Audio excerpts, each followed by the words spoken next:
สวัสดีครับอาจารย์ผมเจอฝากรุ่นครับสวัสดีค่ะอาจารย์ฉันชื่อมาดิฮาค่ะสวัสดีครับสวัสดีค่ะคุณพูดภาษาไทยได้ไหมคะผมพูดภาษาไทยได้นิดหน่อยครับสบายดีไหมครับสบายดีค่ะคุณชื่ออะไรคะผมเจอฝากรุ่นครับคุณเจออะไรครับดิฉันชื่อมาดิฮาค่ะยินดีที่ได้รู้จักยินดีที่ได้ผมคุณเจอกันคุณมาจากที่ไหนผมมาจากยาโฮ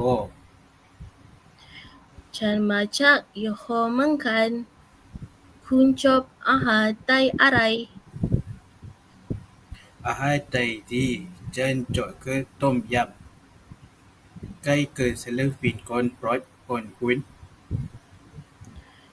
ศิลปินไทยที่ฉันสนใจคืออโปนัตวินโอ้ผมมาจากนะเจอกันครับโอเคแล้วเจอกันค่ะขอบคุณครับขอบคุณค่ะ